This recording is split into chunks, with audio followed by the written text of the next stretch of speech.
आज के दौर में जो सबसे मुश्किल काम है ना वो है टाइम मैनेजमेंट। हम अपनी टाइम मैनेजमेंट स्किल्स को किस तरह से इन्हेंस करें या फिर किस तरह से टाइम को सेव करें और किसी अच्छे एनर्जेटिक और प्रोडक्टिव काम में लगाएं।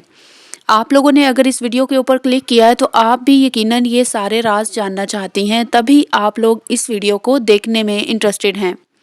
तो आज मैं शेयर करूँगी आप लोगों के साथ कुछ ऐसी टिप्स जो कि आपके बहुत ज़्यादा काम आएँगी और आपको बिल्कुल भी आइडिया नहीं होगा कि ये टिप्स कितनी आसान है, कौन-सी वो आसान हैबिट्स हैं जो अगर आप लोग अपनाएँगी तो इंशाल्लाह घर के काम करना आपको बिल्कुल भी बोझ नहीं लगेगा। और अगर आप बहुत ज़्यादा काम भी एक दिन में करेंगी तो आपको थकावट नहीं महसूस होगी।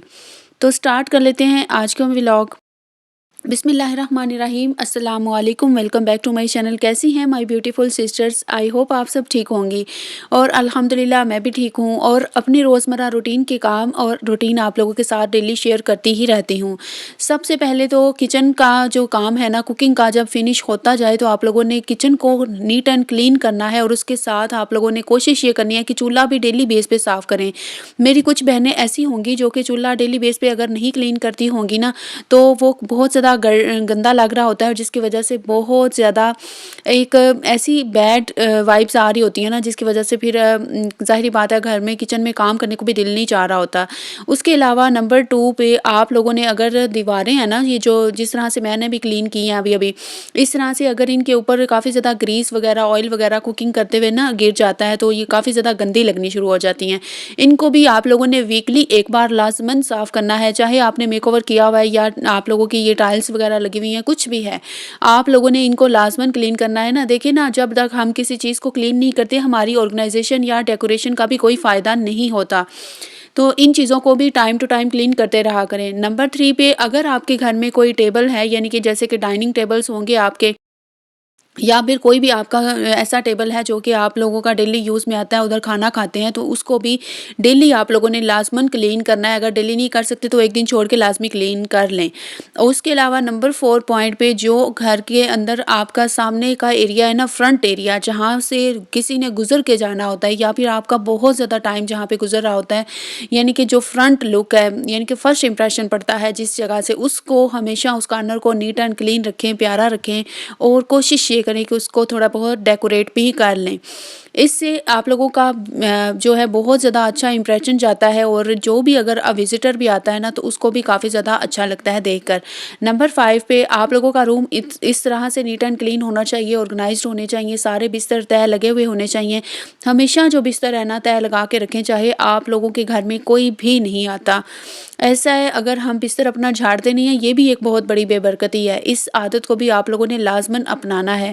अगर आप लोग कोशिश ये करती हैं ना कि आपके जो बिस्तर हैं, अगर आजकल वेदर भी ऐसा है, काफ़ी ज़्यादा फॉग भी होते हैं, यानी कि बहुत ज़्यादा सर्दी होती है, जिसकी वजह से बिस्तर के बगैर तो बैठा ही नहीं जाता, लेकिन फिर भी आप लोगों ने उनको क्लीन कर लेना है। एक दफ़ा तय ज़रूर लगाना है बिस्तर को, चाहे बेशक उसके आधे घंटे बाद ही आप उसको दोबारा ओपन कर लें, बैठ जाएँ उसमें, लेकिन एक दफ़ा आप लोगों ने रात के खोले हुए बिस्तर जो है ना, झाड़ के अच्छी तरह से नीट एंड क्लीन करके आप लोगों ने उनको तह ज़रूर लगा के रखना है। इससे भी काफ़ी ज़्यादा घर में बरकत आती है।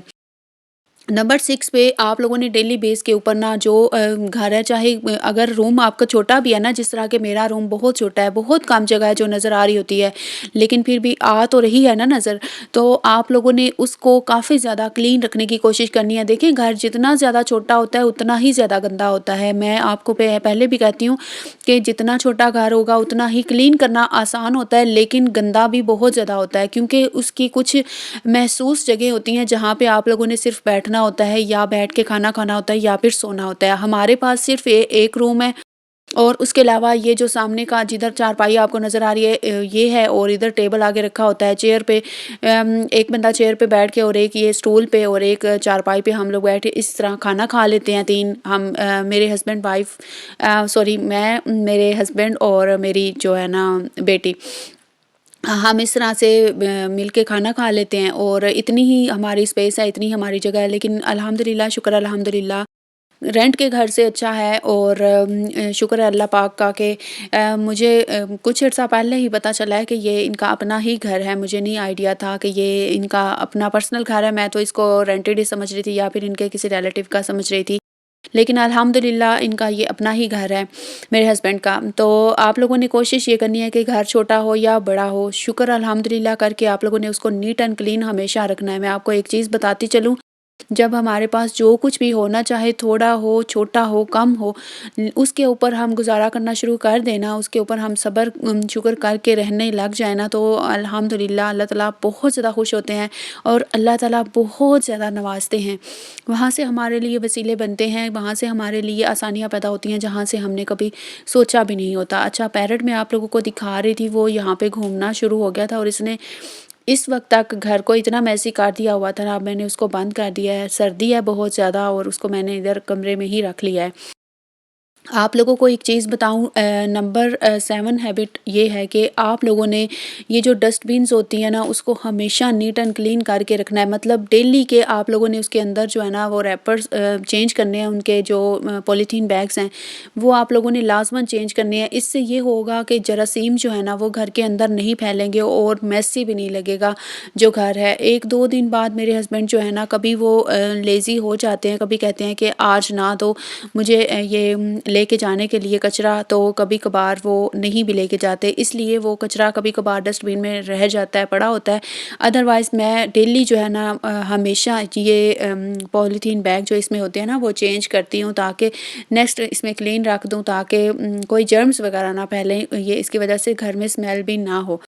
और अगर आप लोग अफ़ोर्ड कर सकती हैं ना, एक और चीज़, हैबिट नंबर 10 इज़, अगर आप लोग अफ़ोर्ड कर सकती हैं तो कोई आप लोग एयर फ्रेशनर जो है ना वो घर में लाज़मन यूज़ किया करें। उसको लाज़मी आप लोग अपनी रूटीन में शामिल रखें कि जैसे ही घर पूरा नीट एंड क्लीन कर देना, आप एयर फ्रेशनर लाज़मन एक दफ़ा मार दिया करें। क्या कि इससे ना खुशबू जो है पूरे माहौल में पैदा हो जाती है और काफ़ी ज़्यादा अच्छा नीट एंड क्लीन माहौल लगने लग जाता है, ठीक है। इसके बाद मेरे हस्बैंड आ गए थे, थोड़ी ही देर बस मैंने यानी कि काम करते फ्री हुई थी तो मेरे हस्बैंड आ गए थे। आजकल मैं काम करना बहुत ज़्यादा लेट शुरू कर रही हूँ, क्योंकि बहुत ज़्यादा धुंध होती है जिसकी वजह से सर्दी बहुत लग रही होती है। तो मैं कोशिश ये करती हूँ कि थोड़ी देर मैं देर से स्टार्ट करूँ, लेकिन मैं कर लेती हूँ सफाई। हमारे घर में कोई भी नहीं आता, लेकिन फिर भी मैं अपने दिल की तसल्ली के लिए, खुद को रिलैक्स सेटिस्फाइड रखने के लिए घर को साफ़ करती हूँ। भई मैं घर अपने लिए साफ़ करती हूँ, मैं किसी को दिखाने के लिए या किसी के लिए नहीं करती। ये मैं बात आपको शायद पहले भी व्लॉग्स में बता चुकी हूँ।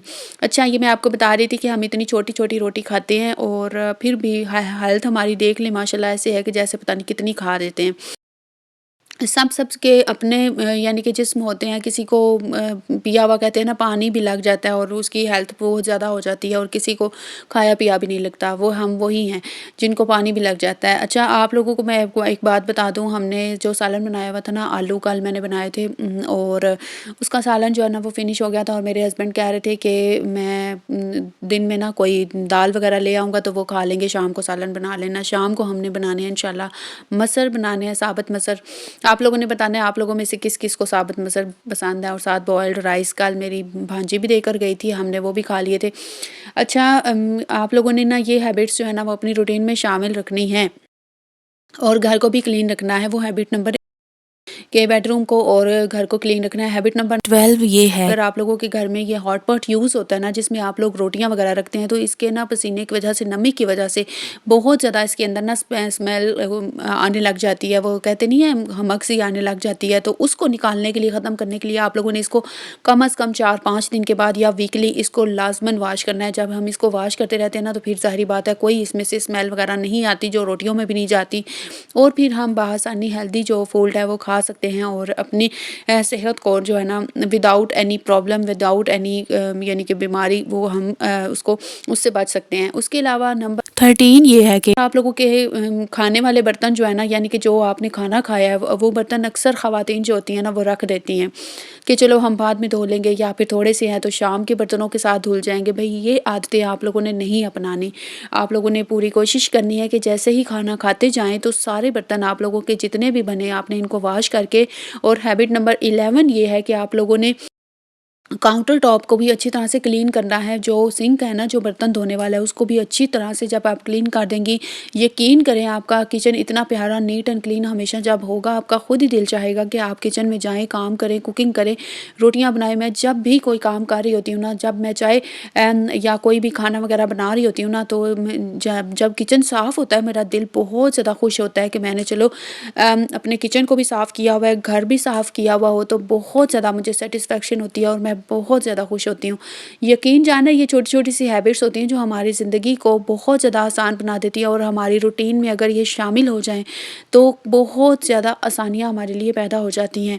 हम लोग जब एक औरत इतनी समझदार होती है ना कि हर काम को वो अपने टाइम के ऊपर करना सीख जाती है या फिर टाइमली मैनेज कर लेती है, तो वो ही एक सलीका शुआर और समझदार खातून होती है जो कि अपने घर को, हर चीज़ को अच्छे से बैलेंस कर पाए और अच्छी तरीके से अपनी सारी रिस्पॉन्सिबिलिटीज़ को निभा सके और बहुत ज़्यादा एक्टिव होकर घर के सारे काम कर सके। आज की जो भी हैबिट्स आप लोगों के साथ मैंने शेयर की हैं, यकीन जाने ये इससे भी ज़्यादा अच्छी हैबिट्स जो है ना वो मैं अपनाती हूँ। नंबर 11 पे आप लोगों ने जो है, अगर शाम को बहुत ज़्यादा सर्दी हो तो कोशिश ये करनी है कि आप लोगों ने घर से बाहर विदाउट जैकेट, विदाउट स्वेटर नहीं निकलना। कोशिश ये करें कि आप लोग अपने सर को भी कवर रखें, यानी कि कैप वगैरह, कोई हैट वगैरह पहन कर निकलें, और अपने बच्चों को भी हमेशा सर्दी से महफूज रखने के लिए कोई ना कोई ऐसी चीज़ लाज़मन खिलाएँ जो कि उनके जिस्म को वार्म अप रखे और उनको कभी भी ठंड ना लगे। और काफ़ी ज़्यादा मदर्स जो होती हैं वो अपने बजट के अकॉर्डिंग बहुत कुछ बच्चों को खुराक खिला भी लेती हैं। हम भी ज़ाहिर बात है, जब अपने वालिदैन के मैं घर में थी, हम भी बहुत ज़्यादा अच्छा यानी कि कुछ खाते थे, पंजीरी वगैरह बनाते थे, लेकिन यहाँ पे ज़ाहिर बात है, आपको हालात सारे पता हैं, मैं यहाँ पे कुछ नहीं बना सकती, ना ही खा सकती हूँ। अल्लाह ताला मेरी मुश्किलें आसान फरमाए। अल्लाह ताला सबके हालात अच्छे करें और सबको कम से कम इतना ज़रूर दें कि वो अपनी तमाम ज़रूरियात, ख्वाहिशात और मौसम के मुताबिक जो भी ज़रूरियात हैं वो भी पूरी कर सकें। अल्लाह ताला मुझे भी चैनल के ऊपर कामयाबी दें। आप लोग मुझे सपोर्ट करें, मुझे आपकी सपोर्ट की सख्त ज़रूरत है। प्लीज़ अल्लाह ताला आपको बहुत ज़्यादा जज़ा दें। बहुत शुक्रिया। वीडियो अच्छी लगे तो कमेंट ज़रूर कीजिएगा। जज़ाकल्लाह, शुक्रिया।